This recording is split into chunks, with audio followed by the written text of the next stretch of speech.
Puji nama Tuhan, Shalom, selamat pagi Bapak Ibu semuanya. Apa kabarnya pagi hari ini? Dahsyat ya, dahsyat dan luar biasa, amin. Haleluya, saya percaya setiap kita bersuka cita di dalam Tuhan, tetap bersemangat, tetap menyala-nyala di dalam Tuhan. Amin Bapak Ibu. Hari ini kita akan belajar bersama-sama Bapak Ibu, kita akan melihat bersama-sama apa yang Tuhan mau ajarkan kepada setiap kita. Pesannya gini Bapak Ibu, pesannya adalah berjalan dalam kemenangan sejak sekarang. Ya. Berjalan dalam kemenangan sejak sekarang. Ya, beberapa hari kemarin kita sudah banyak belajar Bapak Ibu, dan saya percaya setiap kita semakin diperlengkapi ya. Kita boleh menangkapnya, kita boleh meresponinya, dan juga kita boleh mengaplikasikannya di dalam kehidupan setiap kita masing-masing. Ya, pertanyaannya gini Bapak Ibu, pertanyaan gini. Mengapa Tuhan sampaikan tentang hal ini kepada setiap kita Bapak Ibu? Mengapa Tuhan sampaikan tentang hal ini kepada setiap kita? Ini menjadi perenungan kita bersama-sama. Ya. Mengenai berjalan dalam kemenangan sejak sekarang. Ya. Ya. Mungkin alasannya gini Bapak, mungkin karena adanya perbedaan ya. Mungkin adanya perbedaan dalam hal memaknai atau mengartikan pengertian kemenangan tersebut. Ya. Oleh karenanya Tuhan berikan ini agar kita memiliki keselarasan, ya. Memiliki kesamaan, keseragaman dalam arti kemenangan di dalam kehidupan setiap kita. Ya. Ini udah banyak dijabarkan hari-hari kemarin Bapak Ibu ya. Contoh-contohnya seperti sembuh dari sakit penyakit. Ya, itu kan contoh-contoh yang sudah Pak Ishak sampaikan. Ya. Keuntungan di dalam usaha, kenaikan jabatan, ya, pulih dari kesulitan hidup. Ya, itu kan hal-hal umum yang kita sering dengar seperti itu ya Bapak Ibu ya. Tapi kalau kita memperhatikan Bapak Ibu, ternyata Tuhan mau kita selaras. Tuhan mau kita selaras dalam hal memahami, memaknai tentang arti kemenangan itu sendiri. Ya, mungkin selama ini kita sering salah memaknai hal-hal tentang kemenangan Bapak Ibu. Ya. Artinya mari kita tangkap bersama-sama Bapak Ibu ya. Kita tangkap bersama-sama, kita responi bersama-sama supaya kita ada keseragaman dalam hal memaknai kemenangan itu ya. Mari kita lihat firman Tuhannya dasarnya Bapak Ibu. Mazmur 44 ayat 7 sampai 8. Puji Tuhan Bapak Ibu. Mazmur 44 ayat 7 sampai 8. Sebab bukan kepada panahku aku percaya, dan pedangku pun tidak memberi aku kemenangan. Ayat 8, tetapi engkaulah yang memberi kami kemenangan terhadap para lawan kami, dan orang-orang yang membenci kami kau beri malu. Bapak Ibu yang terkasih di dalam nama Tuhan Yesus, apa yang kita tangkap berdasarkan ayat ini ya? Ya. Pak Ishak sudah jabarkan tentang hal ini ya, di mana Bani Korah sedang menyampaikan atau menceritakan tentang perjalanan umat Tuhan di masa-masa yang silam ya. Ya, dalam perikop ini kita bisa melihat bahwa ada masa-masa mereka ditinggalkan oleh Tuhan. Ada masa-masa mereka mungkin tidak ditolong sama Tuhan untuk menghadapi berbagai tantangan di dalam kehidupan umat Tuhan pada masa itu Bapak Ibu ya. Tetapi kalau kita melihat ayat 12 apa yang dikatakan ya? Ya. Ini keluhan-keluhan yang muncul ya. Ini katakan ayat 12 gini. Engkau menyerahkan kami sebagai apa? Domba, sembelihan, dan menyerahkan kami di antara bangsa-bangsa. Mungkin terlalu apa Bapak Ibu ya? Terlalu mungkin beratnya tantangan ya. Sehingga penulis menyampaikan tentang ini, merasa bahwa Tuhan tuh menyerahkan mereka terhadap lawan-lawan mereka. Tapi berbeda dengan yang disampaikan di ayat 7 dan 8. Bani Korah mengungkapkan gini, bahwa bukan pedang. Ya, yang memberikan kemenangan itu bukan pedang. Bukan kekuatan umat Tuhan itu yang memberikan kemenangan. Tetapi Tuhan sendiri, tangan Tuhan sendiri yang memberikan kemenangan. Betul Bapak Ibu? Tuhanlah yang memberikan kemenangan atas setiap kita, katakan amin Bapak Ibu. Bukan karena kekuatan. Ya, bukan karena kemampuan kita. Tapi semata-mata kemenangan itu Tuhan berikan kepada umat-umatnya. Ya. Kemenangan terjadi gak di dalam kehidupan bangsa Israel Bapak Ibu? Oh terjadi. Tapi ada masa-masa memang Tuhan meninggalkan mereka. Ada masa-masanya memang Tuhan seolah-olah membiarkan mereka untuk menghadapi berbagai kesulitan di dalam kehidupan mereka yang harus mereka hadapi. Ya mungkin juga kita alami di dalam kehidupan setiap kita. Mungkin kita juga mengklaim Tuhan, wah saya menang Tuhan karena saya naik jabatan dan sebagainya. Apakah kemenangan itu yang Tuhan maksudkan kan? Saya menang karena saya sembuh Tuhan. Apakah kemenangan itu yang Tuhan maksudkan kan gitu kan? Nah pagi hari ini Bapak Ibu kita akan belajar dua hal ya, tidak panjang-panjang Bapak Ibu ya. Ada bagian yang sama-sama kita lihat ya, dua bagian secara sederhana Bapak Ibu. Agar setiap kita berjalan dalam kemenangan kepada kemenangan yang sesungguhnya sejak sekarang. Yang pertama gini Bapak Ibu. Orang yang menang adalah orang yang tetap bersyukur dengan proses yang dihadapinya.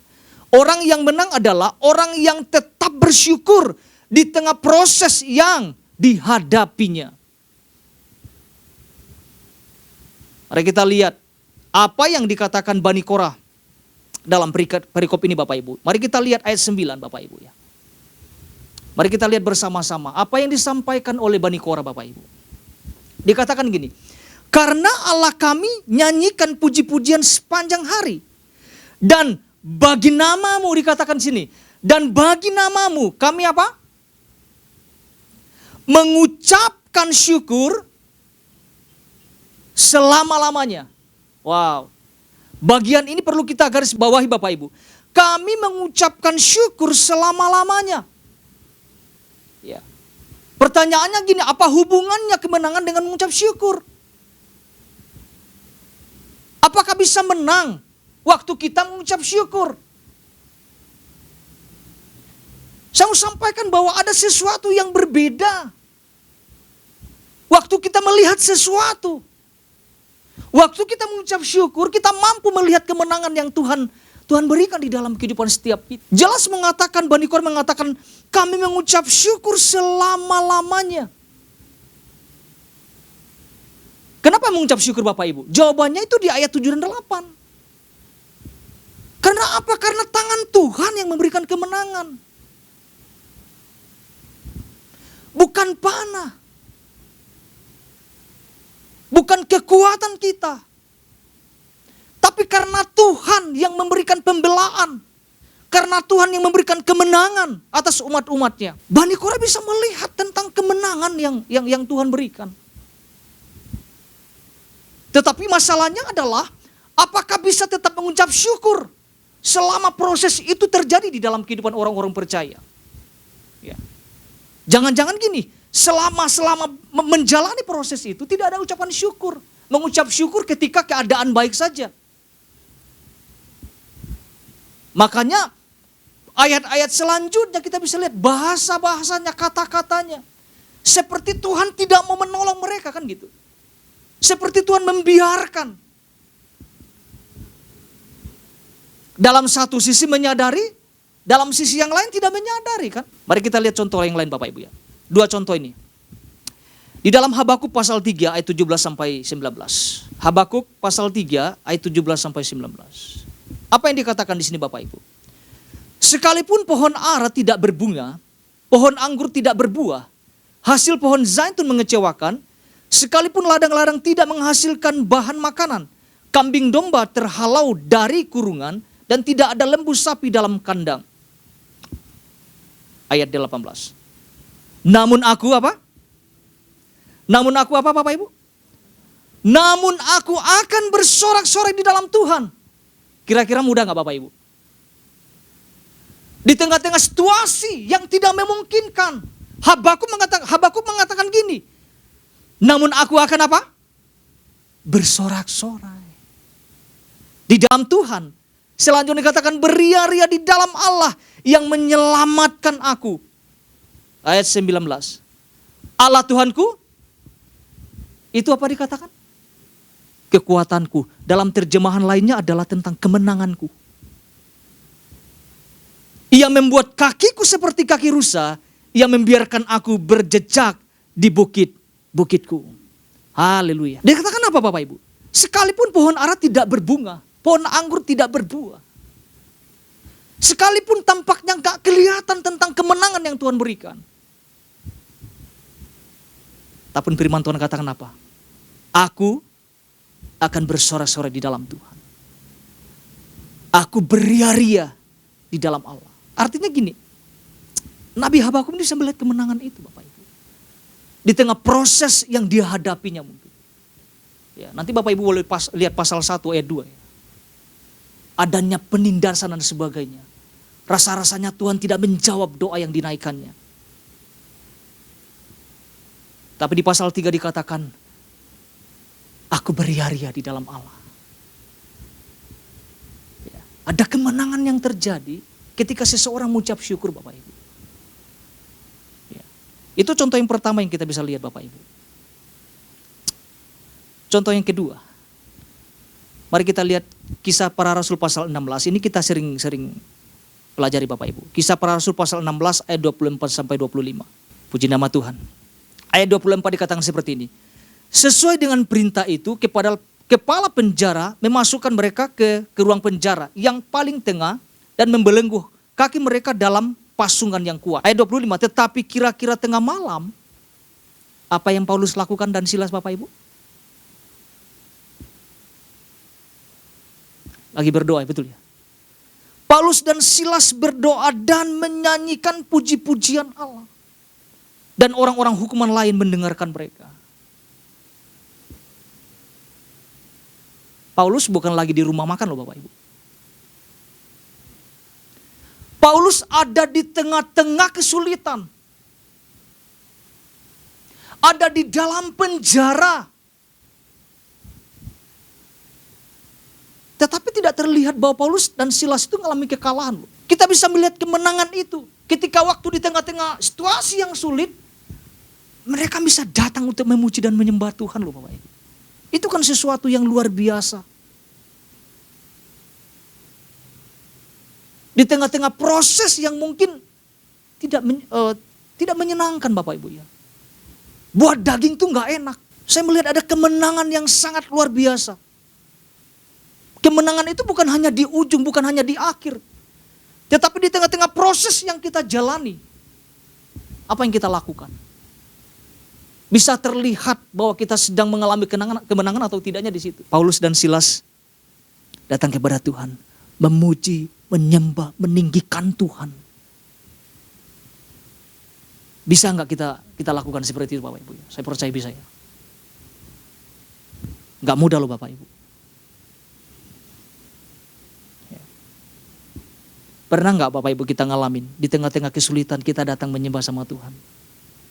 Apa yang kita ngalami? Ada kekuatan yang baru pastinya. Ada pembelaan Tuhan pastinya. Ada cara pandang yang baru yang diubahkan. Sehingga kita melihat masalah itu bukan masalah. Tapi lewat masalah itu kita akan melihat kemenangan yang besar yang menanti kita. Saya alami ini tuh Bapak Ibu. Di tengah-tengah kesulitan mungkin ya. Waktu istri saya mau melahirkan Bapak Ibu ya. Ada perasaan takut, saya itu ada perasaan takut. Ada perasaan khawatir yang coba menyelimuti kehidupan saya. Bayangkan Bapak Ibu, proses lahiran itu dari jam 7 pagi sampai jam 9. Itu gak keluar-keluar tuh. Saya lihat perjuangan Maila Bapak Ibu ya. Saya kan nemanin dari awal sampai akhir. Segala macam sudah dilakukan. Para bidan-bidan sudah dinaikin perut, didorong, segala macamnya dilakuin gitu. Sampai saya tuh agak marah gitu, gara-gara kan disuruh ngeden gitu ya, betul ya. Ngeden tapi nggak bisa ngeden gitu. Cuman ngedennya itu di leher saja. Itu bukan ngeden, harus ke perut. Saya agak keras saya bilang gini, bisa gak kamu ngeden gitu aja, nggak bisa saya pikir gitu. Nah, ya itu tuh. Itu Bapak Ibu gitu ya. Karena saya nggak tega ketika dinaikin sama bidan, ada 3 orang. Bapak juga bantu ya, tangan saya juga sekuat-kuat tenaga. Saya lihat kepala anak saya itu udah keluar rambutnya. Sebesar gini Bapak Ibu. Rambutnya udah keluar. Para bidannya bilang, aduh ini induksi katanya. Aduh karena harusnya udah keluar tapi nggak keluar-keluar. Tapi ya puji Tuhan, karena pertolongan Tuhan dokternya bilang kita ambil tindakan saja secepatnya. Ya ternyata waktu ngambil tindakan Bapak Ibu, banyak hal yang saya tanda tangan kan. Waduh, sampai capek saya bilang gini. Saya mempertanyakan, Tuhan ada nggak sih sebenarnya ini, Tuhan tolong saya apa enggak ya? Saya ini Tuhan, saya hambamu loh, saya bilang gitu loh. Saya mengklaim seperti itu Bapak Ibu. Ketakutan itu membuat saya, ada adik saya Priscilla, ya, waktu masuk di ruang operasi, ya, ada jam 9 itu. Saya doa Bapak Ibu sama adik saya. Kita serahin sama Tuhan. Di awal juga udah berdoa Bapak Ibu, ya maksudnya dengan kekuatan itu kita serahin semuanya dalam tangan Tuhan. Kita akan pasti ngalami kemenangan, saya pikir. Ya, maksudnya kemenangan dari rasa ketakutan. Saya ditimpa ketakutan. Aduh gimana nanti anak saya, aduh gimana nanti istri saya. Wah berkecamuk segala sesuatunya. Akhirnya cuma 15 menit Bapak Ibu, anak itu lahir. Saya lihat itu mirip saya atau enggak kan gitu. Saya lihat Bapak Ibu sehat dan luar biasa. Suaranya itu wah menantang sekali itu. Dahsyat banget saya pikir. Iya kok nangis kencang, aku bilang nangis yang kencang-kencang saya bilang. Itu pertolongan Tuhan Bapak Ibu. Waktu saya berdoa ini saya mau sampaikan. Waktu saya berdoa Bapak Ibu, ada kemenangan. Ada kemenangan yang saya alamin. Rasa takut itu hilang. Rasa khawatir itu rasanya Tuhan kayak angkat gitu dalam hidup saya. Wow, dahsyat banget saya bilang ini. Waktu dokternya panggil, ada Bapak Marbun katanya. Oh saya langsung keluar, saya lihat. Wow, semuanya dahsyat dan luar biasa Bapak Ibu. Ya. Kemenangan itu saya alamin Bapak Ibu. Tadinya saya khawatir, takut dan sebagainya. Tapi waktu saya datang berdoa, ada orang saya berdoa Bapak Ibu, saya gak malu. 15 menit. Kedahsyatan itu boleh saya lihat Bapak Ibu. Kedahsyatan Tuhan itu boleh saya lihat di dalam kehidupan saya. Tidak ada perkara yang mustahil bagi Tuhan, amin Bapak Ibu ya. Yang penting gini, waktu kita dalam ketakutan, mari datang bersama dengan Tuhan. Ini Paulus dan Silas lakukan Bapak Ibu. Jadi saya bisa ngalamin, saya bisa merasa iya. Ada kekuatan, ada kemenangan waktu kita datang menyembah. Waktu kita datang berdoa, waktu kita datang berharap kepada Tuhan. Saya percaya Bapak Ibu setiap kita punya pengalaman yang tersendiri bersama dengan Tuhan, amin. Ya, itu bagian pertama yang sama-sama kita lihat Bapak Ibu. Bagian yang kedua. Apalagi yang sama-sama kita tangkap Bapak Ibu. Yang kedua gini Bapak Ibu. Orang yang menang adalah orang yang berjalan bersama Tuhan sampai akhir Bapak Ibu. Orang yang menang adalah orang yang berjalan bersama Tuhan sampai akhir. Karena gini Bapak Ibu, ada orang yang menang tetapi hanya sampai mengalami mujizat saja. Saya ulang lagi. Karena ada orang yang menang tetapi hanya sampai mengalami mujizat saja. Sampai di situ saja. Kalau sudah mengalami keberhasilan udah, menangnya sampai di situ saja. Kalau sudah mengalami kesembuhan udah, menangnya sampai di situ saja. Kalau dapat promosi, dapat jabatan yang baru, itu menangnya sampai di situ saja. Kita mau lihat satu peristiwa Bapak Ibu di dalam Alkitab tentang peristiwa 10 orang yang kusta yang sembuhkan Bapak Ibu ya. Kita nanti bisa melihat mana yang benar-benar menang, mana yang sekedar menang, gitu. Kita lihat sama-sama Bapak Ibu ya, di dalam Lukas pasal 17 ayat 14 sampai 19. Jadi kita bisa melihat mana yang benar-benar menang sesungguhnya, mana yang benar-benar sekedar menang saja gitu. Ya. Lumayan agak panjang ayatnya Bapak Ibu, tetapi saya harus bacakan ini supaya kita sama-sama lihat ya. Secara cepat saya bacakan ayat 14 sampai 19 di dalam Lukas pasal 17. Ayat 14, lalu ia memandang mereka dan berkata, pergilah, perlihatkanlah dirimu kepada imam-imam. Dan sementara mereka di tengah jalan, mereka menjadi apa? Menjadi tahir. Seorang dari mereka ketika melihat bahwa ia sembuh, bahwa ia telah sembuh, kembali sambil apa? Memuliakan Allah dengan suara apa? Dengan suara nyaring. Lalu tersungkur di depan kaki Yesus dan mengucap syukur kepadanya. Orang itu adalah seorang Samaria. Lalu Yesus berkata, bukankah, ini Yesus pertanyakan loh Bapak Ibu. Bukankah ke-10 orang tadi semuanya telah menjadi tahir? Di manakah yang Yesus pertanyakan, di manakah yang 9 orang itu? Tidak adakah di antara mereka yang kembali untuk memuliakan Allah selain daripada orang asing ini? dikatakan asing ini, orang asing ini, ayat 19. Lalu ia berkata kepada orang itu, berdirilah dan pergilah. Imanmu telah apa? Menyelamatkan engkau. Mana yang benar-benar menang Bapak Ibu? Mana yang benar-benar sungguh-sungguh menang dengan sekedar menang Bapak Ibu? Satu orang yang kembali, betul ya? Yang sembilannya mana? Tuhan pertanyakan mana? Mereka ngalamin kemenangan juga Bapak Ibu. Ngalamin kemenangan. Tetapi hanya sebatas ngalami mujizat. Sebatas ngalami kesembuhan, ya sudah. Tidak ada keputusan untuk mau berjalan bersama dengan Tuhan. Tidak ada keputusan untuk memuliakan Tuhan di dalam kehidupannya. Tidak sedikit kita temukan orang-orang percaya ngalamin seperti itu Bapak Ibu. Wah, Tuhan tambah-tambahkan mungkin berkat. Tapi sebatas berkat setelah itu tidak mau ikut Tuhan. Ngalamin mujizat yang sangat luar biasa. Tapi hanya sebatas itu. Kemudian tinggalkan Tuhan. Ini jangan sampai berlaku ke 9 orang yang tadi tidak kembali Bapak. Jangan sampai terjadi di dalam kehidupan setiap kita. Kita ngalamin sesuatu yang dasar dari Tuhan, kita lupa diri gitu loh. Tuhan memberikan kesembuhan, Tuhan memberikan mujizat, kemenangan di dalam kehidupan setiap kita, tapi kita lupa gitu loh. Tidak mau memutuskan untuk mencari Tuhan kembali. Tidak mau mengambil keputusan untuk kembali berjalan bersama dengan Tuhan. Bapak Ibu dikatakan kan, kalau kita perhatikan ya temanya dikatakan apa? Berjalan dalam kemenangan sejak sekarang. Bagaimana kita bisa menang Bapak Ibu kalau kita tidak memutuskan berjalan sama Tuhan sampai akhir. Kita akan mengalami kekalahan kalau gini. Kita hanya batas kesembuhan kemenangan itu. Batas kita sukses udah, tidak mau ikut Tuhan lagi. Itu jangan sampai terjadi, tapi kita belajar lewat satu pribadi ini Bapak, orang Samaria. Ketika dia ngalamin sesuatu, dia gak lupa untuk kembali. Tuhan katakan pergilah, imanmu telah menyelamatkan engkau. Ini yang sama-sama kita tangkap Bapak Ibu.